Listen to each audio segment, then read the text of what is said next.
Hello guys, so ito po yung continuous ng ating video dahil may mga nagre-request na house tour So ayan, dati may angel ay wala pong pinto iyaan dahil yung pinto dyan ay nasira. So yan yung bago po yan, nakikita nyo naman yung bago pang po takip. nung asawa ko ay sila mismo yung nagpunta dito sa bahay while we are in Bucharest. So may angel po. Ito naman po yung aming kusina na dito po ako dati nagluluto habang naglalaro yung mga bata dyan. Nung maliliit pa po sila, sinisilid ko sila doon sa kahon. So ngayon may angel, kapag nagluto na ako, hindi na mangangamoy doon sa mga kwarto namin at dyan sa salas. So ngayon naman may angel, itong pintong ito ay papuntayaan doon sa tambakan namin ng mga gulay, ng mga patatas, sibuyas, ganyan, para hindi madaling masira. Dito sa pwestong ito ay malamig po dito, kaya dito kami naglalagay ng mga sibuyas. So tingnan nyo naman, tumubo na siya dahil walang nakatira nga dito. Hindi ko sa inyo napakita yung CR, pero mamaya sa last video makikita nyo po. At may angel, na-shock ako may angel nung nakita ko yung loob ng aming freezer na punong-puno ng karne, isang buong baboy daw ito at may lawak din itong baka. Angel, sabi ko sa asawa ko, ano yan, binili ba niya? Yung pala binigay ng magulang niya at yun daw ay libre lang para sa ang ginawa nung magulang niya ay dinala dito, tapos hinati-hati lang siya ng malalaki, tapos kami na raw ang bahala mag-gayat. Bait po talaga ng mga bianan ko may angel, wala talaga akong masabi. Ito naman may angel ay ang aming rep. So tingnan nyo, walang kalaman-laman yan dahil nga po walang nakatira dito.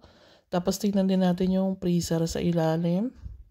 Ayan, mga wala. Tapos may kaunti ditong laman pa para mga taba-taba yan. Yan yung kinakain ni Petro. May angel, ang mga Romania mahilig yan sa matataba. Ini-smoke nila yan, tapos tinatabi nila at pinipreaser. So parang ito yata ay yung prutas na may isa para tayo pala dito ng pirasong manok. Ngayon naman may angel ay tara doon sa kwarto para mapakita ko sa inyo.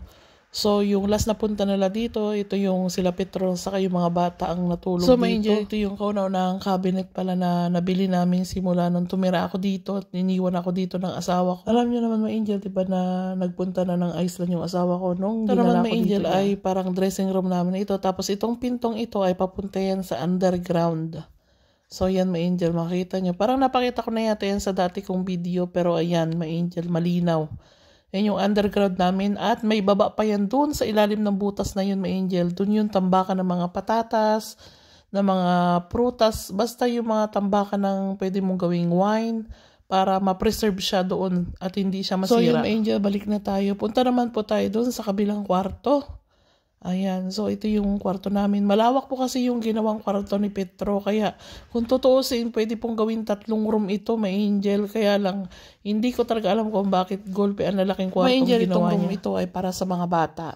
So kita rin naman yung color blue, yung dingding, yung kulay mga damit na ito may angel. I-check ko pa yan kasi sigurado ko maliliit na yung ibang mga damit. Grabe guys, sobrang na-miss ko rin po talaga ang bahay namin. Sobrang tagal ko ba naman dito. Kitang-kita nyo naman si Daniel na sobrang saya niya. At ito naman po may angel, nakalimutan ko palang ipakita sa inyo kanina yung entrance nitong ating bahay. So ito yung lagayan natin ng mga jacket.